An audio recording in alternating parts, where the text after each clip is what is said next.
Olá, pessoal, tudo bem?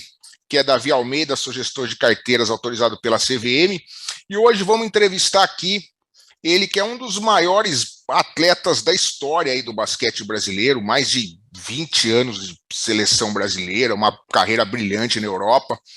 É também agora que aposentou, então é comentarista lá dos canais Disney, comenta na ESPN, NBA, e ele foi um craque no basquete, é um craque nos comentários, e é um craque em investimentos também. Sabe tudo, manja muito, está produzindo conteúdo muito legal, atuando como assessor.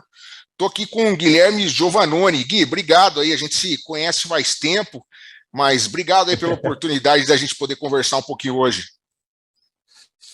Fala, Davi, fala pessoal que não está nos acompanhando aqui. Para mim é um prazer bater esse papo, ainda mais sendo um amigo de longa data, né? Para quem não sabe, o Davi jogou basquete, como nós jogamos basquete lá em Piracicaba nos anos 90 ainda, né? E é que nos conhecemos, né? E agora, obviamente, coincidimos aqui também trabalhando com um pouco de mercado financeiro. Legal, Gui, muito bom, cara. E queria que você contasse um pouco dessa história aí, como você começou a se dedicar a estudar o mercado. Eu imagino que, sendo um atleta de alto nível, né, você não tem muito tempo, né, para se dedicar a isso, mas como que foi? Foi depois que você parou que você começou a se dedicar? Foi durante o período lá? Porque se você gosta de investimentos, você entende bem. Foi enquanto você jogava, você já abria, já se informava, já estudava, ou foi depois que se aposentou? Como que foi isso aí, Gui? Bom, foi durante a carreira, né? Eu, assim, sempre fui meio fuçado, né? A carreira do atleta, a gente acaba viajando muito, acaba ficando muito em hotel, em avião, em ônibus, né? E esse tempo ocioso eu aproveitava para ler investimentos, né? Claro que eu não comecei os meus investimentos diretamente no mercado. Isso tem um pouco mais de uns 10 anos que eu comecei, que foi quando eu comecei a assinar algumas casas de análise, né? E aí eu fui entendendo cada vez mais, né? E como eu gosto desse lado de investimentos, para mim foi ficando cada vez mais interessante, né? Uhum. Então eu fui com o meu próprio dinheiro esses investimentos para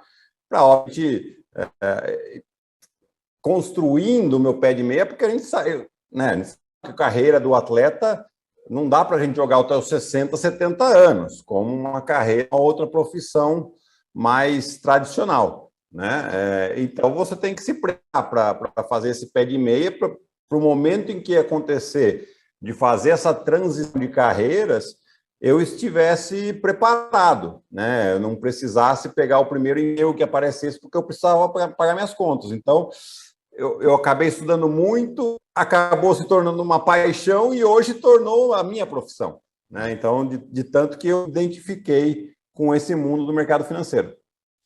Legal, muito bom, Gui. Cara, esse trabalho da assessoria de investimentos, né? O trabalho do assessor foi até, eu acho que foi, na minha opinião, foi meio que um divisor de águas aí, foi o grande driver dessa mudança que a gente viu aí no mercado nos últimos anos, né?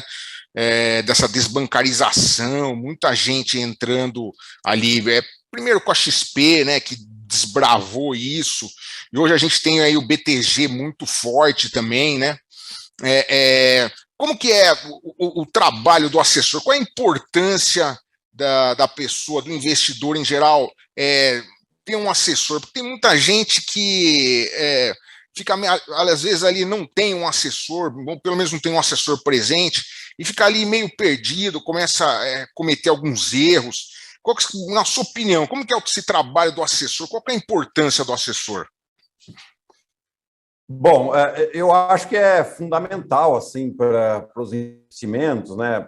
Porque na verdade, assim, a grande maioria dos investidores, pessoa física, essa pessoa já tem uma ocupação, né? Então, seja um médico, seja um advogado, um atleta, o foco deles é em sua profissão.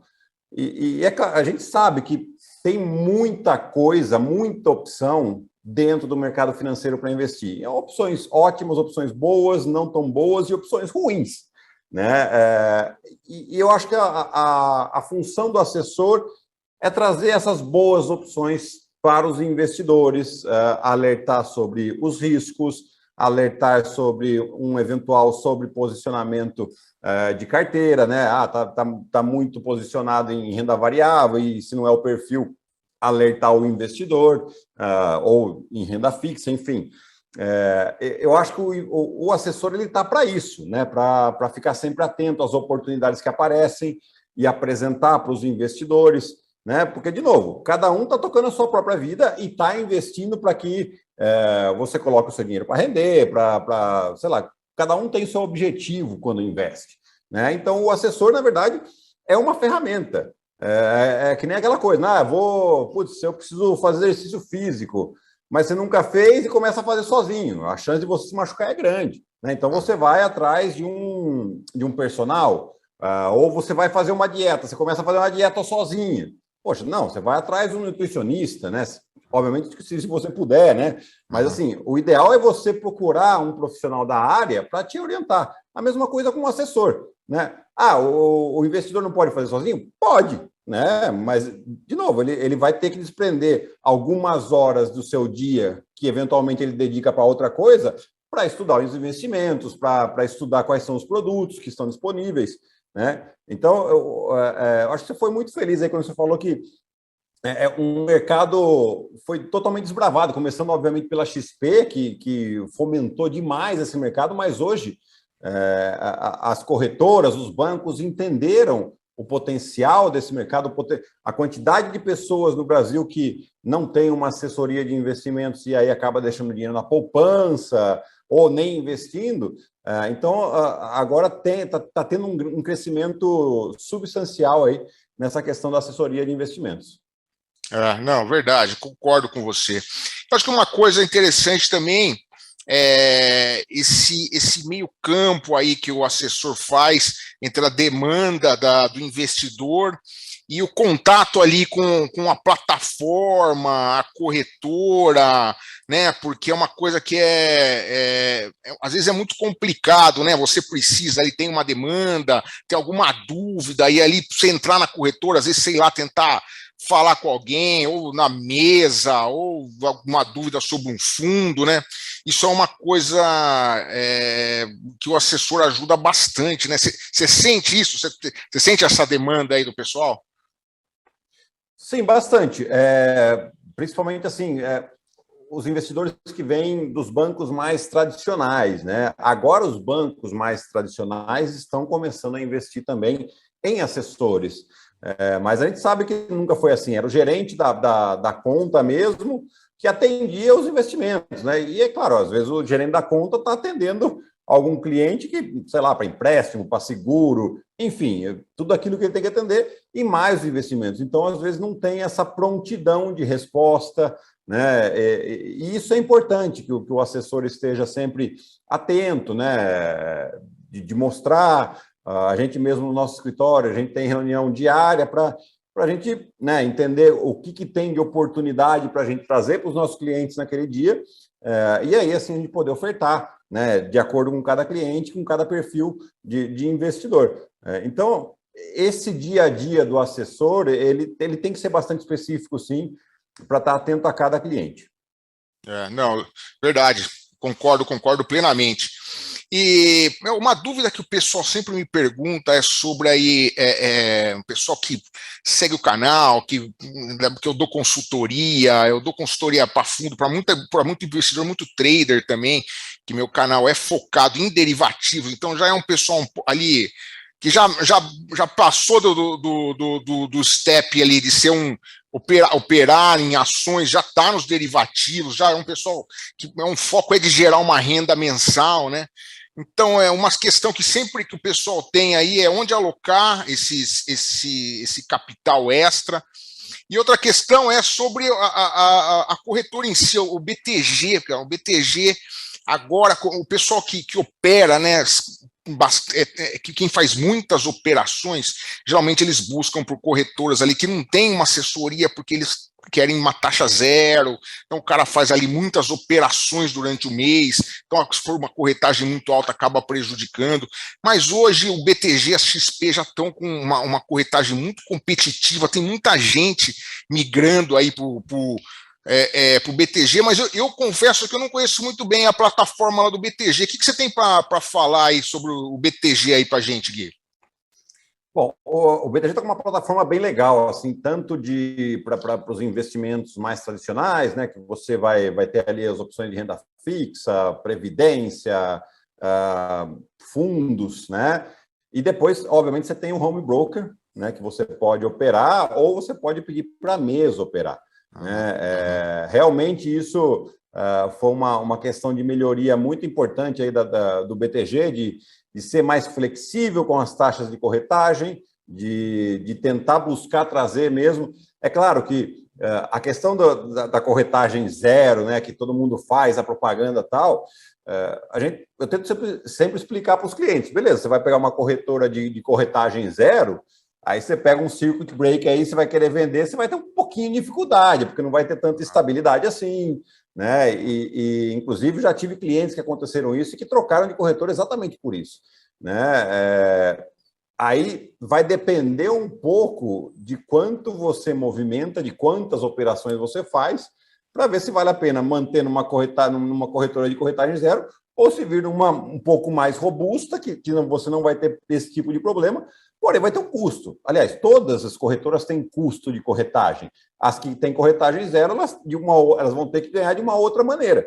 Né? É normal isso, são empresas. Elas precisam de faturamento para sobreviver.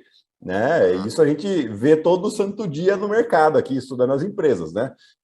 Mas o BTG assim, tá com uma plataforma muito legal, um cardápio, né, de produtos, principalmente de renda fixa, e o que é legal, né, o BTG tem sim os seus próprios produtos de renda fixa, mas ele oferta de uma série de bancos, né, seja até de Santander, BRB, e aí os bancos menores que a gente sabe, né, o ABC, o Banco Pan também, que está um pouquinho embaixo ali do BTG também, né? Enfim, é uma quantidade muito grande e que é difícil assim, a gente não ter as melhores taxas para os nossos clientes. Até a gente estava conversando aí antes lá sobre os fundos da Trígono, né? A Trígono, que é um parceiro meu aí, inclusive a próxima entrevista aqui vai ser com o Werner, que é o gestor da Trígono, né? Vou entrevistar ele também para o canal. E o fundo da Trígono não tem na XP e tem no BTG, e a Trígono está tendo retornos aí constantemente, sendo o melhor fundo do mercado, né? E tem mais aí, você conhece mais algum fundo aí que só tem lá no BTG, porque esse negócio da exclusividade aí é uma coisa, é um grande diferencial, né? Sim, a gente depende um pouquinho também dos acordos que não só o BTG, mas o nosso escritório lá consiga fazer, né? E a gente consiga distribuir. Assim, de cabeça, não sei te dizer quais são os exclusivos que estão com a gente, mas, por exemplo, a gente teve um momento em que o Fundo Verde, por exemplo, é um fundo que dificilmente fica aberto, né? Do famoso Stuber, né?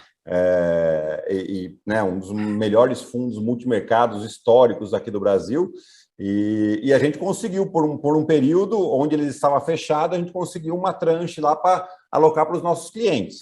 Né? Então, são momentos que aparecem ali para a gente. A Dínamo agora abriu, né, e foi uma loucura, em 2 minutos eles atingiam a capacidade, mas aí abriu para todas as corretoras.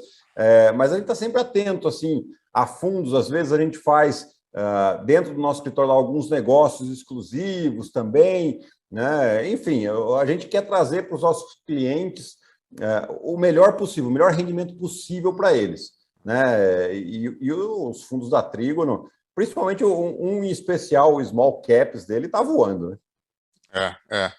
Eles são focados em Small Caps lá, eles vão ficam o dia inteiro ali conversando com as empresas, eles projetam até nos mínimos detalhes aí o faturamento futuro, dívida das empresas, né? É muito legal. E é legal ter o assessor nesse momento aí para falar, tá, ó, o fundo está fechado, esse aqui vai abrir, mandar o e-mail antes, oferecer Sim. oportunidade, isso é muito importante. As pessoas ali, às vezes, em troca de uma taxinha menor de corretagem, abdicam disso daí, né? É. Taxa de É, administração, né? Às vezes o pessoal dá uma olhada na taxa ah, de administração e às vezes assusta, né? Fala, nossa, mas 2% de taxa de administração ao ano. Falo, tá bom, gente, mas é o custo do capital intelectual do gestor também. A gente não só o custo de funcionamento do fundo, é o capital, você está comprando o capital intelectual do cara. Né? E geralmente, né, quando são fundos bons, é claro, esses 2% saem barato, né? Porque você está tendo um ganho acima de Bovespa, ou quando é um fundo multimercado muito acima de CDI, acima de IPCA, que esses 2% você nem percebe, né? Você fala, poxa, estou tendo um ganho substancial aqui por uma taxa que, né, depois, no final das contas, ela acaba sendo bem baixa aí para aquilo que é entregue. É verdade, não, vale a pena você pagar, né, um fundo ativo, eles estão lá trabalhando, entregando retorno, faz sentido. É, Gui, eu queria colocar você para trabalhar um pouco aí, ó. Você dá uma sugestão de carteira para o pessoal aí. Vamos pensar aí alguém que tem aí, vai, 1 milhão, tá? Tem 1 milhão e, ó, não tenho muito conhecimento de mercado, vamos supor, tá? Tenho aí eu não diria aversão ao risco, mas eu quero assumir algum risco, tenho aí na faixa dos 40 anos, quero assumir um risco, quero um pouquinho de risco em troca de um retorno maior. O que você sugere aí para. Claro que não vai dar para ficar fazendo questionário aqui para traçar Lógico, perfil de lógico. risco, mas só para a gente ter uma noção aí. O que você acha que é uma alocação legal hoje aí? Olha, Davi, é coincidência, né? A grande maioria dos meus clientes, né, eles são exatamente desse perfil, né? Um pessoal que não é muito habituado, tem um patrimônio relativamente legal, né? E assim, tem aquele receio que a gente fala do chacoalho, né? É, é. Então, o que acontece? Hoje, obviamente, com a taxa de juros do jeito que está, hoje nós estamos com a Selic em 10,75, se eu não me engano, né, que subiu na última vez. Então, assim, tem muita coisa boa em renda fixa, né? Você consegue achar tranquilamente aí, sem ser fundos, né? CDBs mesmo, pagando IPCA mais 6,5% ao ano. Você tem pré-fixados pagando 13% ao ano. Os pós-fixados, né? Obviamente que há 1 ano e meio atrás você achava pós-fixado que pagava 200% do CDI. Claro, com uma taxa de 2% ao ano, fica fácil para o emissor da dívida pagar. Eu quero ver ele pagar 200% com 10% ao ano. Né? Uhum. Aí já fica um pouquinho mais complicado. Então, você vai achar aí algumas coisas ao redor de 105%, 100% líquido, né? Do CDI, se for uma LCI, né? Uhum. Então, eu faria uma carteira aí com uns 30%, 40% aí em produtos de renda fixa, mais uns 30%, 40% também daí em fundos de renda fixa, né? Porque os fundos também conseguem ter às vezes conseguir taxas melhores, né? Porque você vai com um montante grande e você entra aí num pacotinho onde você tem um rendimento melhor.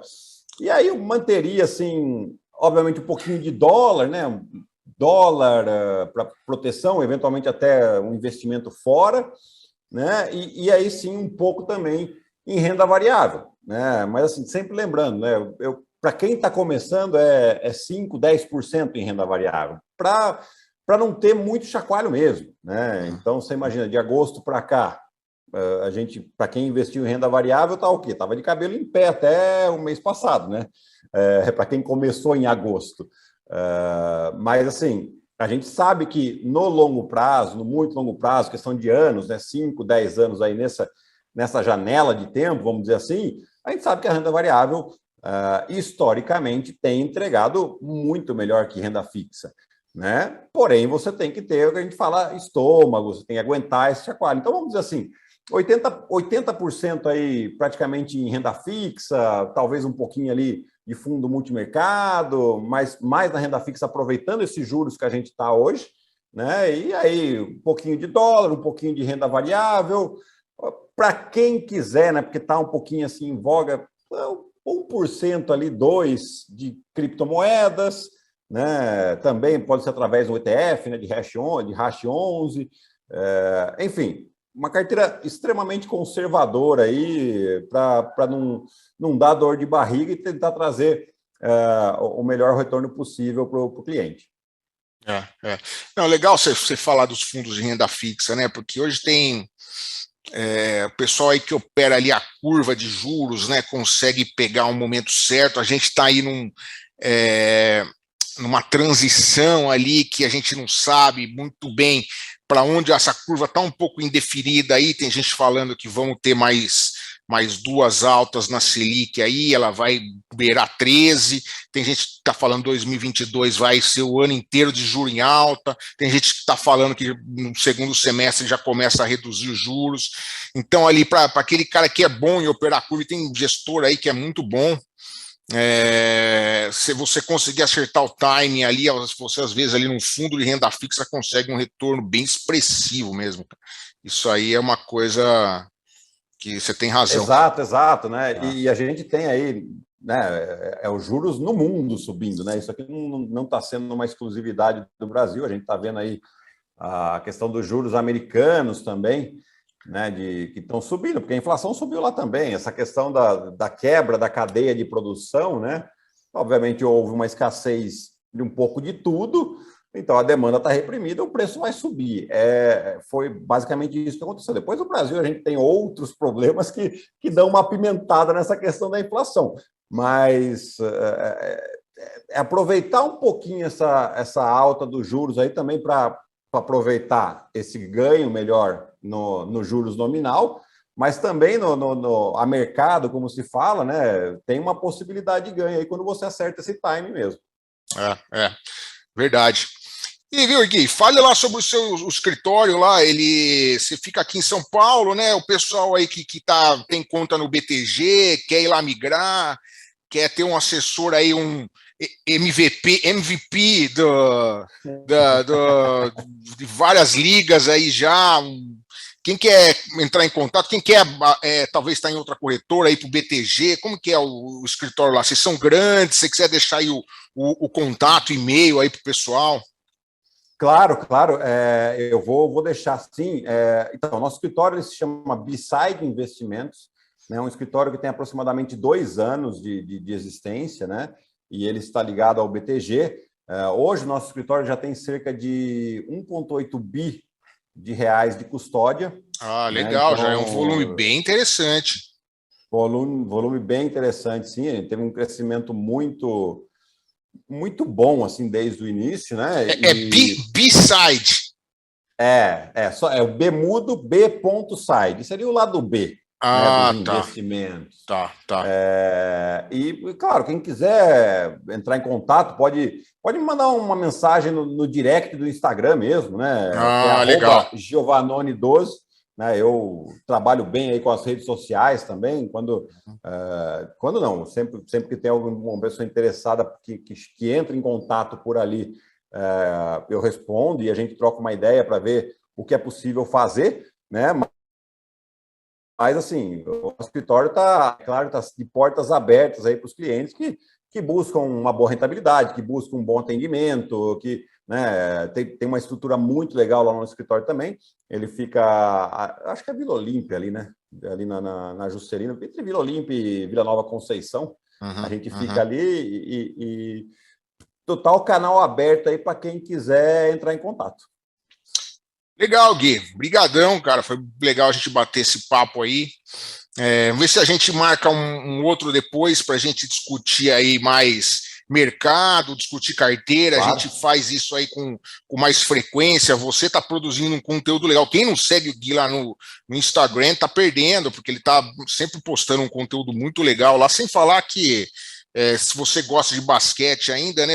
O Gui foi o cara que deu um upgrade total ali nos comentários da NBA, né? É muito, Obrigado, pô. é muito diferente você ter a visão de um ex-atleta ali. Às vezes você faz uns comentários ali sobre, pô, o posicionamento da defesa, umas coisas que eu falo, pô, demoraram para chamar o Gui aqui para ser comentarista, cara.